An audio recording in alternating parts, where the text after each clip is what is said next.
that's where the bank sends someone out to the house to check it out and take some pictures and make sure that it's worth at least the price or more that we've agreed to pay for the house. It's a method that a bank uses to determine the value of a property. TJ, tell me about closing costs and how it works. Yeah, so closing costs, I'm glad you mentioned that because, you know, the thing about closing costs, a lot of people will say, what are my closing costs gonna be? And what they really mean is, how much is this gonna cost me altogether?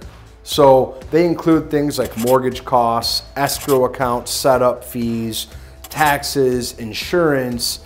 Those are your closing costs. But the cash to close is the closing costs and the down payment money together. An example is if you buy a car. Okay, when you buy a car, there's tax, title, license, you know, that's kind of like the same thing as closing costs on a mortgage. The best pricing you're gonna get is 30% down. So your credit score, it plays a big role in what you get for a mortgage. Your credit score is determined by the 3 credit bureaus, Equifax, TransUnion, and Experian. You might have a 760 with one bureau and a 660 with another and an 860 with still another. And the lender is going to take the middle of the 3. So in that instance that I just gave, they would use the 760 score, and that would be the credit score they'd use to qualify you on. The higher your credit score, I guess the better terms you can negotiate or get from the bank.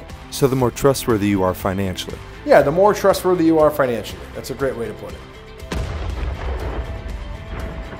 Your credit card utilization rate is the biggest factor in determining a credit score, after missed payments, of course.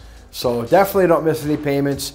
And if you're looking to build your credit score, pay down your credit card balances, preferably to single-digit percentages of the limit.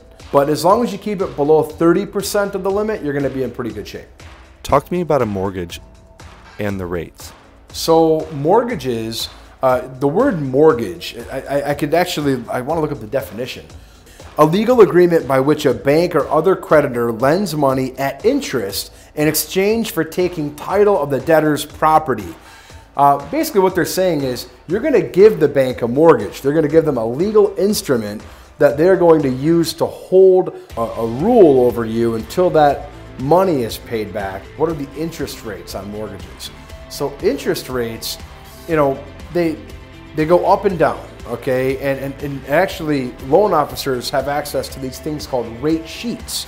And the rate sheet is gonna have a par interest rate. Par means it doesn't cost you anything to have this rate, but you also don't get any rebate back for taking the rate. You know, when you go higher and you take a higher interest rate, that might actually pay you a rebate back where you can get some credit towards your closing costs. Where if you say, no, I want a lower interest rate. Now they're going to charge you money instead of giving you a rebate. I'm glad you asked. A pre-approval letter is super important because when you get a pre-approval letter, it shows the seller and also the agent that you're working with that you're serious, you've taken the time to get approved for this mortgage to buy this house. And it also shows how much you're approved for and what kind of financing. So a pre-approval letter is huge, and actually many sellers require a pre-approval letter just to see their house. Look forward to seeing you next time.